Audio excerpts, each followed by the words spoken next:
Hello radiology students, I am Amir Sayyed and today we are going to learn to do a MRI brain plain scan on Siemens 1.5 Tesla MRI।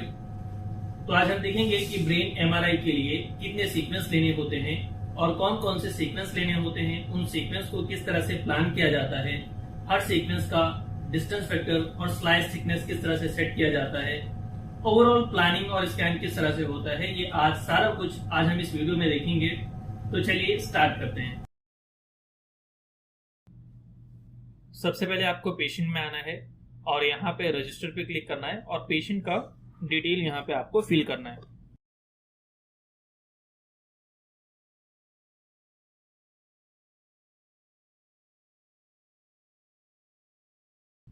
और फिर study section में आके आपको study select करना है और फिर आपको पोजीशन सिलेक्ट करना है, हेड फर्स्ट सुपाइन, और एग्जाम कंफर्म करना है। और यहाँ जो आपको शो हो रहा है ये रीजन की किस रीजन का आप स्कैन कर रहे हैं, किस बॉडी पार्ट का स्कैन कर रहे हैं, ये है। और फिर यहाँ पे आपके एग्जाम्स आते हैं कि जिसके अंदर में प्रोटोकॉल आपके सेव होते हैं। यहाँ से आपको प्रोटोकॉल सिलेक्ट करना है और यहाँ ये सारे सीक्वेंसेस हैं। तो मैंने लोकलाइजर सिलेक्ट किया और इस बटन पे मैं क्लिक करूंगा तो ये स्कैनिंग मोड में आ जाएगा और लोकलाइजर ऑटोमेटिक अप्लाई होता है, इसे आपको अप्लाई करने की जरूरत नहीं है। इसके बाद में diffusion axial, diffusion coronal, gradient axial, T2 axial, T1 axial, T2 सैज और फ्लैर कॉर, ये सारे सीक्वेंस लेंगे। फिर हमें डिफ्यूजन एक्सियल ओपन करना है यहाँ से और इसे ऊपर की तरफ लेके जाना है। आपको ये ध्यान देना है जो आपका सेरिबलम है, सेरिबलम और फ्रंटल लोब का इंफीरियर रीजन, इसे एक अलाइनमेंट में आपको रखना है। इस तरह से, इस तरह पहले लेके आ जाइए। आपको ये इक्वली एक अलाइनमेंट में नहीं रहेगा, इसे हल्का सा फिर टिल्ट करना है, इसलिए कि आपको नेजल एरिया कवर नहीं करना है, जिसकी वजह से साइनस का आर्टिफैक्ट नहीं आएगा। बट यहाँ पे ब्रेन, यहाँ सेरिबलम यहाँ पे ही है और ऊपर स्काल्प के ऊपर भी प्लानिंग जा रहा है। तो हम डिस्टेंस फैक्टर कम कर लेंगे, 5 रख लेंगे इसे, और स्लाइस हम थोड़ा कम कर लेंगे कि सिर्फ ब्रेन का एरिया ही कवर हो, ज्यादा एरिया ना कवर हो, क्योंकि ज्यादा की कवर नहीं जरूरत नहीं है, सिर्फ ब्रेन का एरिया ही चाहिए हमें स्कैन के लिए। तो इस तरह से कॉर्नल में मिड लाइन से, ब्रेन मिड लाइन से हमें पैरेलल करना है, परपेंडिकुलर करना है, और एक्सियल में भी इसी तरह से बराबर करना है प्लानिंग और अप्लाई करना है। अब डिफ्यूजन एक्सियल स्टार्ट हो गया स्कैन, यहाँ पे भी आपको टाइम शो होगा। और फिर अब हम कॉर्नल, डिफ्यूजन कॉर्नल को ओपन करेंगे और इसे हम हार्ड पैलेट पे आप परपेंडिकुलर कर सकते हैं। लाइक यहाँ पे हार्ड पैलेट होता है, इस पे आप परपेंडिकुलर कर सकते हैं और इसे आपको पूरा ब्रेन कवर कर लेना है। स्लाइस हम इंक्रीज कर लेंगे कि पूरा ब्रेन ये कवर कर पाए, ये प्लानिंग। स्लाइस हम इस तरह से बढ़ाएंगे और डिस्टेंस फैक्टर हम 10 रख लेंगे। डिस्टेंस फैक्टर 0 होगा तो ये आर्टिफैक्ट आने के चांस हो सकते हैं, तो डिस्टेंस फैक्टर मिनिमम हम 10 रखेंगे या 5 रखेंगे और स्लाइसेस बढ़ा के पूरा ब्रेन, होल ब्रेन कवर करना है। फिर हम कॉर्नल वाले प्लान में आएंगे और ब्रेन के मिड लाइन से हम इसे पैरेलल करेंगे, ये जो तीनों पॉइंट आपको शो हो रहे हैं। और इसी तरह से फिर एक्सियल में आएंगे और ब्रेन के मिड लाइन से हम इसे पैरेलल कर लेंगे। जिस डायरेक्शन में मिड लाइन पास हो रही है उसी डायरेक्शन में ये पॉइंट्स होने चाहिए। और जब ये पूरी तरह से ब्रेन कवर हो जाए और आपका प्लानिंग सेट हो जाए, इसे आपको अप्लाई करना है। फिर आपको ग्रेडियंट एक्सियल सीक्वेंस ओपन करना है और फिर डिफ्यूजन एक्सियल वाली सीक्वेंस पे आपको राइट क्लिक करना है, कॉपी पैरामीटर पे आना है और फर्स्ट वाला जो ऑप्शन है centre of slice slab group and set region, इसे ओके करना है। इससे क्या होगा कि ये प्लानिंग कॉपी कर लेगा। जो ग्रेडियंट एक्सियल है, जो सीक्वेंस हमने ओपन किया है और जिसके साथ में हमने कॉपी किया है, ये इसका प्लानिंग कॉपी कर लेगा। ग्रेडियंट डिफ्यूजन का प्लानिंग कॉपी कर लेगा। हमें बस एक्सियल वाली टोपोग्राम में इसे हल्का सा सेट करना होगा ब्रेन के मिड लाइन के अकॉर्डिंगली। बट इसमें सिर्फ प्लानिंग ओपन हुआ है, हमने एरिया कितना कवर किया है वो कॉपी नहीं हुआ है। तो डिस्टेंस फैक्टर बहुत ज़्यादा है, 50 है, जिसकी वजह से ब्रेन ज़्यादा कवर हो रहा है, तो हम इसे थोड़ा कम कर लेंगे। डिस्टेंस फैक्टर मैंने कम किया और इंटर प्रेस किया। एग्जैक्टली हमें उतना ही एरिया कवर करना है जितना हमने डिफ्यूजन एक्सियल में कवर किया था। इसके बाद में अप्लाई करना है और फिर T2 एक्सियल सीक्वेंस हम ओपन करेंगे। इसे प्लानिंग करते समय आपको ध्यान देना है कि जो नोज है, नोज का बेस जिस डायरेक्शन में पास हो रहा है, इसी डायरेक्शन में आपको प्लानिंग रखना है। लाइक प्लानिंग का जो लास्ट लाइन है, इंफीरियर लाइन, इसे आपको उस डायरेक्शन में रखना है जिस डायरेक्शन में नाक पास हो रहा है। ओके, आप यहाँ देख सकते हैं ये हार्ड पैलेट है। आप हार्ड पैलेट से पैरेलल भी रख सकते हैं। यहाँ पे हार्ड पैलेट आपको शो हो रहा है। तो इससे क्या होगा कि पीएनएस का एरिया भी ब्रेन के स्कैन में कवर हो जाएगा, पेरानेजल साइनस का एरिया भी कवर हो जाएगा। अगर पीएनएस में कोई पैथोलॉजी है तो वो भी इसमें दिख जाएगी। बट अभी फिर भी एरिया ज़्यादा कवर हो रहा है तो हम डिस्टेंस फैक्टर कम कर लेंगे। 30 था, हमने 25 कर लिया। और इस तरह से सैज में ओके है प्लान। अब हम कॉर में इसे बराबर करेंगे, मिडिल में लाना है। ये ब्रेन के मिड लाइन से ऑलरेडी ओके है, ये पास हो रहा है। हमें एक्सियल में भी फिर ध्यान देना होगा। एक्सियल में ब्रेन के मिड लाइन से ये तीनों पॉइंट आपके पास होने चाहिए, लाइक दिस। अब ये हो गया तो हम इसे अप्लाई कर देंगे। T2 एक्सियल अप्लाई करने के बाद में अब हमारा बहुत सा काम बच जाता है। लाइक T1 एक्सियल हम ओपन करेंगे सीक्वेंस को और T2 एक्सियल वाले सीक्वेंस पे हम राइट क्लिक करेंगे, कॉपी पैरामीटर पे आना है, स्लाइस पे क्लिक करना है। तो इससे क्या होगा कि हमने जितना T2 एक्सियल में जितने स्लाइस रखे थे, जितने इमेज थे और डिस्टेंस फैक्टर था, जो भी हमने प्लानिंग चेंज किया था वो सारा का सारा कॉपी हो जाएगा। तो ओके करना है। तो इससे डिस्टेंस फैक्टर आप देख सकते हैं 30 था जो 25 हो गया। लाइक T2 एक्सियल से इसने कॉपी कर लिया और जो हमने प्लानिंग सेट किया था वो भी कॉपी हो गया।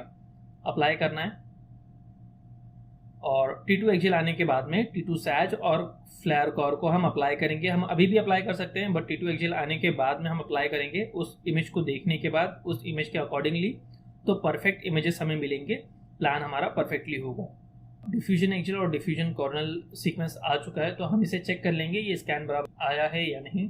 तो हम वीविंग में आ जाएंगे और यहाँ आप देख सकते हैं ये डिफ्यूजन सीक्वेंस है।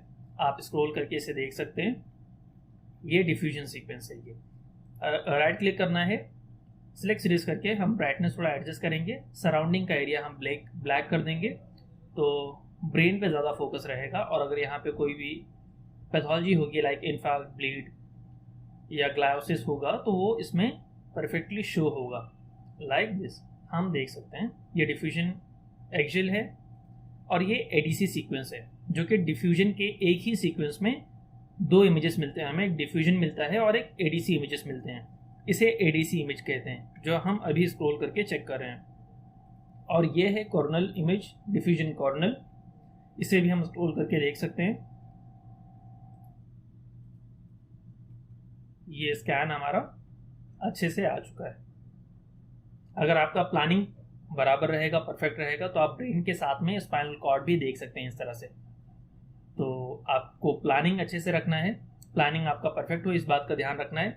ये जो हम देख रहे हैं ये डिफ्यूजन कॉर्नल है और ये एडीसी कॉर्नल है। जैसा कि मैंने आपको बताया कि डिफ्यूजन के सीक्वेंस में एक ही सीक्वेंस में दो तरह के इमेज मिलते हैं, एक ये जिसे डिफ्यूजन कहते हैं और एक ये एडीसी इमेजेस। और हम वापस एग्जाम में आ जाएंगे तो आप देख सकते हैं कि हमारा जो ग्रेडियंट एक्सियल सीक्वेंस था ये भी कंप्लीट हो गया।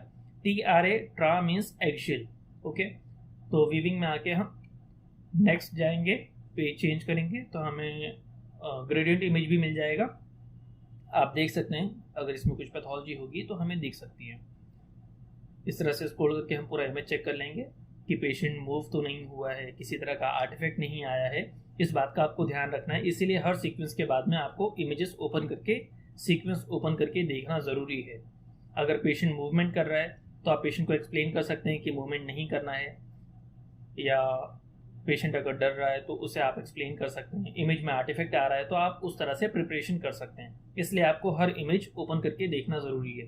हम वापस एग्ज़ाम में आ जाएंगे और आपको एक बात का ध्यान रखना है, मैं जहाँ पे भी कर्सर लेके जाऊँगा तो वहाँ पे येलो सर्कल आपको शो होगा, इस पर ध्यान देना है। और अगर मैं राइट क्लिक करता हूँ तो आपको ब्लू सर्कल शो होगा, और मैं अगर लेफ्ट क्लिक करता हूँ तो आपको ग्रीन सर्कल शो होगा। लाइक मैं भी शो करता हूँ, मैं राइट क्लिक कर रहा हूँ तो आपको शो हुआ होगा ब्लू सर्कल।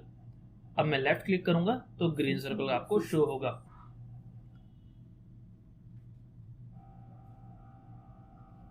अब T2 एक्जियल इमेज हमारा आ चुका है, T2 सीक्वेंस। इसे हम इस तरह से सिलेक्ट करेंगे और ड्रैग करके एक्जियल वाले सीक्वेंस में छोड़ देंगे, तो यहाँ पे ये इस तरह से ओपन हो जाएगा। हमारा T2 size sequence already open है, और हम एक्जियल वाले इमेज में आएंगे। ब्रेन के मिड लाइन से इस वर्टिकल लाइन को हम पैरेलल रखेंगे। लाइक ब्रेन का मिड लाइन जहाँ से पास हो रहा है उसी डायरेक्शन में ये वर्टिकल लाइन भी पास होना चाहिए। और इमेज हम चेक कर लेंगे स्क्रॉल करके। आप देख सकते हैं जैसा मैंने प्लानिंग किया था, हार्ट पैलेट मैंने कवर किया था T2 एक्जियल इमेज में, तो आप देख सकते हैं ये मैक्सिलरी साइनस शो हो रहा है, ये नेजल एरिया शो हो रहा है, ये फ्रंटल साइनस भी शो हो रहा है। तो ये बेनिफिट है अगर हम हार्ट पैलेट को कवर करते हैं उस डायरेक्शन में अगर हम प्लान करेंगे तो। अब हम T2 सैज प्लान की बात कर रहे हैं, तो डिफ्यूजन एक्जियल में हमें देखना है ये उसी डायरेक्शन में पास हो रहा है जिसमें मिड लाइन पास हो रही है, बट हल्का सा दोनों साइड से ब्रेन छूट रहा है, तो हम स्लाइस को बढ़ा लेंगे। 20 है इसमें हम 21 करके इंटर करेंगे तो हो गया, बट अभी भी हल्का बाकी है, हम इसे 22 कर लेंगे। अब कवर हो गया। कॉर्नल में भी आपको ध्यान रखना है कि ब्रेन के मिड लाइन से ये पास होना चाहिए एग्जैक्टली। और सैज में भी आपको ध्यान रखना है कि पूरा का पूरा होल ब्रेन इसमें कवर हो, पूरा का पूरा ब्रेन इसमें कवर होना चाहिए। एक्जियल वाले सीक्वेंस में हम इसे वापस से सेट कर लेंगे। ये होने के बाद में अब हम अप्लाई कर लेंगे। फिर हम फ्लेयर कॉर्नल सीक्वेंस ओपन करेंगे, और इसमें आपको एक्जियल वाले इमेज को स्क्रॉल करना है और इस जगह पे आना है जो ऑर्बिटल रीजन हो, जहाँ पे आई बॉल्स शो हो रही हो। फिर आपको ये जो हॉरिजॉन्टल लाइन है, प्लान की पहली लाइन हॉरिजॉन्टल लाइन, इसे आपको इस डायरेक्शन में रखना है कि ये आई बॉल्स को टच करता हुआ पास हो, लाइक दिस।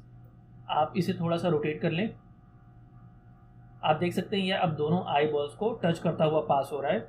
इससे क्या होगा कि ये परफेक्टली सिमेट्रिकल हो जाएगा और हमें एक एक स्लाइस, एक एक इमेज हमें परफेक्टली मिलेगी पूरी एनाटॉमिकल पोजीशन के साथ में। ओके, ये अब सिमेट्रिकल हो गया अगर दोनों आई बॉल से टच होके पास हो रहा है। तो स्क्रॉल करके हमें देखना है पूरा ब्रेन कवर हो रहा है या नहीं, तो आपको ये ध्यान रखना है कि पूरा ब्रेन कवर हो। कॉर्नल वाले सीक्वेंस में कॉर्नल वाले टोपोग्राम पे आना है और हमें इसे मिड लाइन के अकॉर्डिंगली पास करना है, तो जो कि ये ऑलरेडी पास हो रहा है तो ये ओके है। सैज में आपको ध्यान देना है कि ये हार्ट पैलेट जो है ये हार्ट पैलेट से परपेंडिकुलर हो, आपको इस बात का ध्यान देना है, तो ये भी ओके है। इसमें हमें और कुछ चेंज करने की ज़रूरत नहीं है। इसे हम अप्लाई करेंगे तो आप देख सकते हैं कि मैंने 7 सीक्वेंसेस लिए हैं। एक टोपोग्राम है, उसके बाद में 7 सीक्वेंस है, like diffusion axial, diffusion coronal, gradient axial, T2 axial, T1 axial, T2 sag, flare core. अगर आप किसी भी रूटीन ब्रेन का स्कैन करते हैं तो ये 7 सीक्वेंसेस इनफ है रिपोर्टिंग के लिए। और ये आपको कौन से सीक्वेंसेस लेने हैं ये पेशेंट के हिस्ट्री पे, पेशेंट के कंप्लेंट्स पे भी डिपेंड करता है। अगर पेशेंट को गिडीनेस का हिस्ट्री है, पेशेंट को चक्कर आता है, तो आपको एक 6 सीक्वेंस लेना होगा जिसमें 7th 8th नर्व दिखती हैं, 6th 7th नर्व दिखती हैं। अगर पेशेंट को गिडीनेस का हिस्ट्री है तो आपको 6 सीक्वेंस लेना होगा। अगर पेशेंट को कन्वर्जन का हिस्ट्री है या डॉक्टर मेंशन करता है कि ब्रेन विथ एपिलेप्सी प्रोटोकॉल, तो आपको ये सीक्वेंसेस लेने होते हैं जो कि मैंने सेव करके रखा है। एक T1 3D FSPGR सीक्वेंस होता है और एक T2 Cornell oblique, T1 Cornell oblique और एक स्टोरेक्शियल। ये भी आपके रेडियोलॉजिस्ट पे डिपेंड करता है। किसी रेडियोलॉजिस्ट को ये सारे सीक्वेंस चाहिए होते हैं, किसी रेडियोलॉजिस्ट को सिर्फ T2 कॉर और T1 कॉर ऑब्लिक ही चाहिए होता है। तो आपको आपके डॉक्टर, आपके सेंटर, डायग्नोस्टिक सेंटर, आपके हॉस्पिटल के अकॉर्डिंगली जो भी उनका प्रोटोकॉल है उसके अकॉर्डिंगली आपको स्कैन करना है, या आपके सीनियर या आपके कलीग से आप पूछ सकते हैं। अब T2 सैज सीक्वेंस भी आ गया, हम इसे सेलेक्ट करेंगे, ड्रैग करके इस सैज वाले बॉक्स में छोड़ देंगे। यहाँ पे ये ओपन हो जाएगा। अब यहाँ पे हम इमेजेस चेंज कर सकते हैं, देख सकते हैं, स्क्रॉल करके देख सकते हैं। और इस पेशेंट को गिडनेस का हिस्ट्री भी है, तो हम सिस सीक्वेंस को सिलेक्ट कर लेंगे। जैसा कि मैंने आपको पहले बताया था, सिस सीक्वेंस को सिलेक्ट करके इस बटन पे क्लिक करेंगे तो हमारे स्कैनिंग पैनल पे ये सीक्वेंस आ जाएगा, और इस पे क्लिक करके हम ओपन कर लेंगे और एक्जियल वाले पार्ट में आएंगे और इसे प्लान को सेट करना है लाइक मिड लाइन से ये तीनों पॉइंट पास होने चाहिए। ये सेट करने के बाद में आपको कॉर्नर वाले इमेज में आना है, मिड लाइन से इसे आपको तीनों पॉइंट को पास करना है, सेट करना है लाइक दिस। और आपको सैज वाले इमेज में आना है और सैज सीक्वेंस में आपको प्लान इस तरह से रखना है कि जिस डायरेक्शन में आपका ऑप्टिक नर्व पास हो रहा हो, जिस डायरेक्शन में ऑप्टिक नर्व पास हो रहा हो उसी डायरेक्शन में आपको ये प्लान रखना होगा। फ्लेयर कॉर्नल सीक्वेंस को हम यहाँ ओपन कर लेंगे और ये जो आप देख रहे हैं वेस्टिब्युलोकॉक्लियर नर्व, इससे इस मिड लाइन को हम इससे पैरेलल रखेंगे, इस वेस्टिब्युलोकॉक्लियर नर्व पे हम रखेंगे। और सैज में हमें ध्यान देना है कि ये ऑप्टिक नर्व के डायरेक्शन में पास हो रहा हो, उसी डायरेक्शन में आपको ये सेट करना है और इसे हमें अप्लाई करना है। तो अब सिस सीक्वेंस भी स्टार्ट हो चुका है जो कि 3 मिनट एंड 30 सेकेंड्स का है। इसके बाद में ये स्कैन कंप्लीट हो जाएगा और हम पेशेंट को मशीन से आउट कर सकते हैं। अब हमारा सिस सीक्वेंस भी कंप्लीट हो चुका है, हम वीविंग में आके स्कैन चेक कर सकते हैं। ये सिस सीक्वेंस है। तो हमारा स्कैन परफेक्टली कंप्लीट हो चुका है। अब हम पेशेंट को मशीन से निकाल सकते हैं। So radiology students, this was the complete detailed scanning process of MRI brain plane scan. मैंने जो भी सीक्वेंस लिए हैं वो मैंने मेरे डायग्नोस्टिक सेंटर के प्रोटोकॉल के हिसाब से लिए हैं। आप जो भी स्कैन करते हैं आपके डायग्नोस्टिक सेंटर या हॉस्पिटल के अकॉर्डिंगली आपको करना होगा। सीक्वेंसेस क्या रिक्वायर हैं वो आपके रेडियोलॉजिस्ट पे भी डिपेंड करते हैं और पेशेंट के हिस्ट्री पे, पेशेंट के कंप्लेंट्स पे भी डिपेंड करते हैं। उम्मीद करता हूँ कि आपको समझ में आया होगा पूरा प्रोसेस और वीडियो अच्छा लगा होगा। आपको अगर वीडियो के रिगार्डिंग में कोई भी क्वेरी है या कोई भी क्वेश्चन है तो आप मुझे इंस्टाग्राम पे डीएम कर सकते हैं। आप मुझे इंस्टाग्राम पे फॉलो कर सकते हैं जिसका लिंक डिस्क्रिप्शन में प्रेजेंट है। Thank you so much for watching.